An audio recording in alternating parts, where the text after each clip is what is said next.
Everyone, this is Preet and welcome back to my YouTube channel. Students, हम लोग start कर रहे हैं आज in text question chapter number 4 carbon and its compounds. कुछ इन टेक्स्ट क्वेश्चन हम लोग देख चुके हैं और बाकी जो बचे हुए इन टेक्स्ट क्वेश्चन हम शुरू कर रहे हैं और जिस पेज के हम इन टेक्स्ट क्वेश्चन कर रहे हैं उसका आज क्वेश्चन नंबर 1 है, why is the conversion of ethanol to ethanoic acid and oxidation reaction. इसमें आपसे ये पूछा गया है कि जो आपका इथेनॉल है उसे अगर आप इथेनॉइक एसिड के अंदर कन्वर्ट करते हैं तो ये जो रिएक्शन होती है उस रिएक्शन को ऑक्सीडेशन रिएक्शन क्यों बोला जाता है। Why is called the reaction of oxidation reaction. तो फर्स्ट ऑफ ऑल मैंने यहाँ पर एक रिएक्शन लिख दी है जिसमें आपका जो इथेनॉल है वो कन्वर्ट हो रहा है इथेनॉइक एसिड में with the help of oxidising agent KMnO4 and K2Cr2O7। तो किसी भी क्वेश्चन का जवाब आप तभी दे पाएंगे जब आपको ये पता हो कि एक्चुअल में रिएक्शन है क्या, तभी तो बता पाओगे कि उस रिएक्शन को ऑक्सीडेशन रिएक्शन क्यों बोलते हैं। तो ये रिएक्शन आपके सामने है और एक वर्ड हमने यहाँ पर यूज किया है ऑक्सीडाइजिंग एजेंट। ऑक्सीडाइजिंग एजेंट मैं जब आपको इस चैप्टर करवा रही थी तब मैंने बताया था कि ऑक्सीडाइजिंग एजेंट वो सब्सटेंस होते हैं जो किसी दूसरे कंपाउंड के अंदर ऑक्सीजन को ऐड करने में हेल्प करते हैं। ठीक है, यहां तक हो गया। ऑक्सीडाइजिंग एजेंट आपको समझ में आ गया। देन ये जो रिएक्शन उसका नाम क्या बोल रहा है, ऑक्सीडेशन रिएक्शन। जब हमने चैप्टर नंबर 1 पढ़ा था केमिकल इक्वेशन एंड रिएक्शंस, तब हमने देखा था दो वर्ड आए थे ऑक्सीडेशन और रिडक्शन। तब ऑक्सीडेशन का मीन होता है किसी भी कंपाउंड में ऑक्सीजन का ऐड होना, है ना, या तो ऑक्सीजन का ऐड होना या हाइड्रोजन का रिमूव होना। तो ये जो रिएक्शन है इसके अंदर आप देख पा रहे हैं कि जो एल्कोहल है यहाँ पर, यानी कि जो इथेनॉल है, एथिल एल्कोहल है, ये ऑक्सीजन से रिएक्ट करके, ऑक्सीडेशन मतलब ऑक्सीजन से रिएक्ट करके ऑक्सीजन उसके अंदर ऐड हो जाना। एथेनॉल से जो एथेनॉइक बन रहा है तो यहाँ पर देखिए CH3, सी हाइड्रोजन की जगह पे वहां पे क्या आया है पहले, OO, यानी कि ये जो ऑक्सीजन है वो क्या हो रहा है इथेनॉइक एसिड में, जब इथेनॉइक एसिड में बदल रहा है एथेनॉल तो क्या हो रहा है, एथेनॉल में ऑक्सीजन ऐड हो रही है, एथेनॉल में ऑक्सीजन ऐड हो रही है। और एथेनॉल में ऑक्सीजन का ऐड होना, एथेनॉल में क्यों किसी भी कंपाउंड में ऑक्सीजन का ऐड होना क्या बोला जाता है उसको, ऑक्सीडेशन रिएक्शन। तो इसका जवाब यही है कि इथेनॉल के अंदर जब आप रिएक्शन करवाते हैं ऑक्सीजन के साथ में तो यहाँ पर क्या होता है, ऑक्सीडाइजिंग एजेंट की मदद से जो एथेनॉल है उसके अंदर ऑक्सीजन ऐड होके और वो कन्वर्ट हो जाता है एथेनॉइक एसिड में। So it is called oxidation reaction. और यहाँ पर जो एजेंट काम आ रहे हैं ऑक्सीडाइजिंग वो है एल्केलाइन KMnO4 यानी पोटेशियम परमैंगनेट एंड एसिडिफिक K2Cr2O7 यानी डाई पोटेशियम क्रोमेट। तो इसका जवाब हम लोग यहाँ पर लिख देते हैं। तो बच्चों यहाँ पे आंसर लिख लीजिए, addition of oxygen to a substance is called oxidation. किसी भी सब्सटेंस में ऑक्सीजन का ऐड होना ऑक्सीडेशन कहलाता है। Here oxygen is added to ethanol by oxidising agent like KMnO4 K2Cr2O7।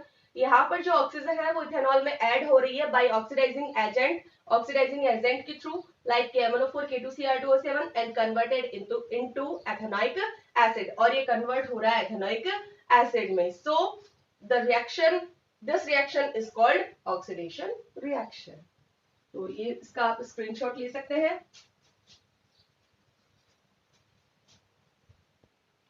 इसी पेज पे देखिए question number 2। Question number 2 is a mixture of oxygen and ethane is burned for welding. Can you tell why a mixture of ethane and air is not used? जब किसी भी metal की welding की जाती है तो उसके अंदर ऑक्सीजन और इथाइन का मिक्सचर यूज में लिया जाता है, यानी कि उनको बर्न किया जाता है। कह सकते हैं कि जो इथाइन है उसको ऑक्सीजन के साथ में बर्न किया जाता है। कैन यू टेल, कि आप ये बता सकते हैं why a mixture of ethyne and air is not used, कि वेल्डिंग के अंदर एयर और इथाइन का मिक्सचर यूज क्यों नहीं किया जाता है। मतलब ऑक्सीजन और इथाइन का जो मिक्सचर यूज किया जाता है लेकिन एयर और इथाइन का मिक्सचर जो है वो यूज क्यों नहीं किया जाता है। तो बच्चों देखिए यहाँ पे फर्स्ट ऑफ ऑल आपको जो एक वर्ड दिया गया वेल्डिंग, इसका मतलब आपको पता होना चाहिए। किसी भी मेटल की वेल्डिंग करने का मतलब होता है उन मेटल्स को मेल्ट करके, यानी कि उनको पिघलाकर और उनको आपस में जोड़ा जाता है। दो मेटल्स को पिघलाकर और फिर उन्हें जोड़ा जाता है मेल्ट करके, यानी कि मेल्टिंग की यहाँ पर रिएक्शन, ये प्रोसेस होती है। देन क्या होता है, कि अगर आप इथाइन और एयर का मिक्सचर लेंगे तो एयर जो है वो इनकम्प्लीट सप्लाई होगी, मतलब एयर की जो है प्रॉपरली सप्लाई नहीं हो पाती है, जिसकी वजह से जो कंबस्शन की जो रिएक्शन है, यानी कि कंबस्शन की जो प्रोसेस है, कंबस्शन हमने देखा था जिसको हम दहन अभिक्रिया बोलते हैं, ये हमने देखी थी जब हम देख रहे थे केमिकल प्रॉपर्टीज ऑफ कार्बन, वहां पे हमने ये रिएक्शन देखी थी। तो एयर जब कंप्लीट सप्लाई नहीं हो पाती है देन क्या होता है, कंप्लीट सप्लाई नहीं होने की वजह से ये जो कंबस्शन की जो प्रोसेस है वो भी कंप्लीट नहीं हो पाती, इनकम्प्लीट ही रह जाती है, दहन अभिक्रिया पूरी नहीं हो पाती है। इस वजह से क्या होता है कि जो फ्लेम निकलती है वो एक शूटी फ्लैम निकलती है, मतलब कि येलोइश फ्लैम निकलती है। हमने देखा था सेचुरेटेड हाइड्रोकार्बन और अनसेचुरेटेड हाइड्रोकार्बन की जब हम बात कर रहे थे, तो जो आपका इथाइन है, पहली बात तो ये क्या है, अनसेचुरेटेड हाइड्रोकार्बन है। अनसेचुरेटेड हाइड्रोकार्बन होने की वजह से एयर, जैसे कि मैंने बोला, पूरी सप्लाई ये नहीं हो पाती, तो क्या होगा, इनकम्प्लीट कंबस्टन होगा। इसकी वजह से जो है फ्लेम शूटी फ्लेम निकलेगी, येलोइश फ्लेम निकलेगी, कंप्लीट जो क्लियर जो होती है क्लीन ब्लू फ्लेम वो नहीं निकलेगी। जबकि अगर आपकी इसकी रिएक्शन जब आप करवाएंगे ऑक्सीजन के साथ में, यानी कि जब आप इथाइन को ऑक्सीजन के साथ में जलाएंगे तो वहां पर शूटी फ्लेम नहीं निकल के बल्कि एक क्लीन ब्लू फ्लेम निकलेगी, जिसकी वजह से और जो फ्लेम वेल्डिंग के लिए इनफ होती है और आसानी से उस मेटल को वेल्डिंग कर पाते हैं। ठीक है, तो हमने जब देखा था अनसेचुरेटेड हाइड्रोकार्बन की किस तरीके से उनमें येलो फ्लेम निकलती है और साथ में with a large amount of black smoke, साथ में काले कलर का धुआं भी निकलता है। तो ठीक है, इसे हम लिख लेते हैं आंसर को। तो बच्चों यहाँ पे इसका आंसर देखिए, burning of ethine in air produces a shooty flame with a lot of black smoke due to incomplete combustion। जब आप इथाइन को एयर में जलाते हैं तो एक शूटी फ्लेम निकलती है, यानी कि येलो कलर की, बहुत सारे ब्लैक स्मोक के साथ में, due to incomplete combustion, incomplete combustion के साथ में, which is not enough to melt the metals for welding, जो कि मेटल्स के वेल्डिंग के लिए या मेटल्स को पिघलाने के लिए इनफ नहीं होती है। ये जो फ्लैम निकलती है वो, क्योंकि उस फ्लैम से ही तो जो वो आग निकलती है उसी से तो पिघलाया जाता है ना। आपने कहीं पे वेल्डिंग होते हुए भी देखी होगी ना, ऐसे चिंगारियां सी उछलती है उसके अंदर से बीच बीच में। While if ethyne is burned with oxygen, इसकी जगह पे अगर आप इथाइन को ऑक्सीजन के साथ में जलाएंगे, it gives a clean flame with high temperature, तो ये बहुत ही क्लीन फ्लेम देगी और बहुत ही हाई टेम्परेचर के साथ में। और अगर आप एयर के साथ में करेंगे तो टेम्परेचर भी क्या रहेगा, एकदम लो रहेगा। यहाँ पर एक रिएक्शन लिखी है, ये है एथाइन, इसकी रिएक्शन आप करवा रहे हैं ऑक्सीजन के साथ में, तो आपको मिलेगा CO2, साथ में वाटर और साथ में हीट निकलेगी। हीट निकलेगी वो एकदम ही प्योर हीट निकलेगी, और जो कार्बन डाइऑक्साइड, यहाँ पर जो कार्बन का जो कंपाउंड है, यहाँ से क्या होगा, इस कार्बन का कंप्लीट कंबशन होगा। ठीक है, तो यही रीजन है कि वेल्डिंग के अंदर मिक्सचर लिया जाता है ऑक्सीजन और इथाइन का, ना कि एयर और इथाइन का। तो इस पेज के ये दो क्वेश्चन है वो हमने यहाँ पर क्या कर लिए हैं, कंप्लीट कर लिए हैं। ओके, नेक्स्ट पेज पे question number 1, how would you distinguish experimentally between an alcohol and A carboxylic acid. आपको इसमें पूछा गया है कि आप एक्सपेरिमेंटली तरीके से किस तरीके से बता सकते हो अल्कोहल और कार्बोक्सिलिक एसिड में डिफरेंस। तो मान लीजिए आपको दो टेस्ट ट्यूब्स के अंदर एक में अल्कोहल और एक में कार्बोक्सिलिक एसिड डाल दिया जाए, और आपको ये नहीं बताया जाए कि कौन सी टेस्ट ट्यूब के अंदर कार्बोक्सिलिक एसिड और कौन सी में अल्कोहल है। देन आपको ये बताना है किस तरीके से, एक्सपेरिमेंट करके।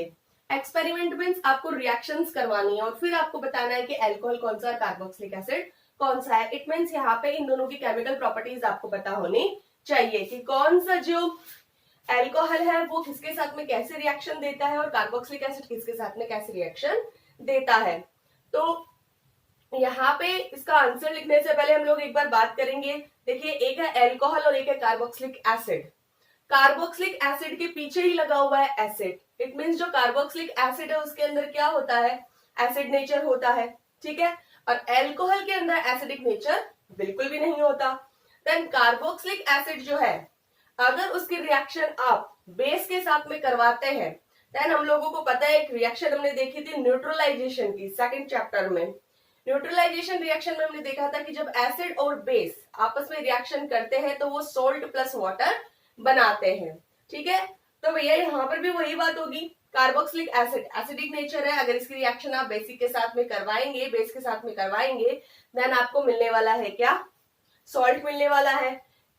इसी के अगेंस्ट अगर आप अल्कोहल की बात करें तो अल्कोहल जो है वो बेस के साथ में रिएक्शन देते ही नहीं है। तो पहला डिफरेंस इसके अंदर यही हो गया।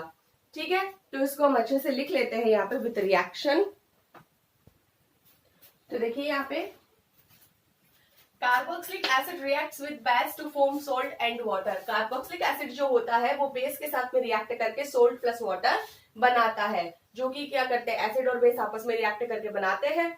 तो कार्बोक्सिलिक एसिड का फॉर्मूला देखिए CH3COOH। ठीक है, ये किसका है, एथेनोइक एसिड, जिसको कार्बोक्सिलिक एसिड बोला जाता है ना, प्लस NaOH। इसकी रिएक्शन आप करवाएंगे किसके साथ में, बेस के साथ में। ठीक है, तो ये दोनों मिलकर क्या बना रहे हैं यहाँ पर, CH3COONA, सोडियम एसिटेट, जो कि क्या है, एक सॉल्ट है। ठीक है, कार्बोक्सिलिक एसिड का सोडियम सॉल्ट है ये, और साथ में water H2O। While alcohol do not react with base, जबकि जो अल्कोहल है वो एसिडिक नेचर के नहीं है, इसलिए ये बेस के साथ में रिएक्ट करते ही नहीं है। तो एक जो है डिफरेंस हो गया ये। अब हम चलते हैं, बात करते हैं दूसरे डिफरेंस की। तो एक बार आप लोग यहां तक नोट डाउन कर लीजिए, फिर हम दूसरे डिफरेंस की तरफ चलते हैं।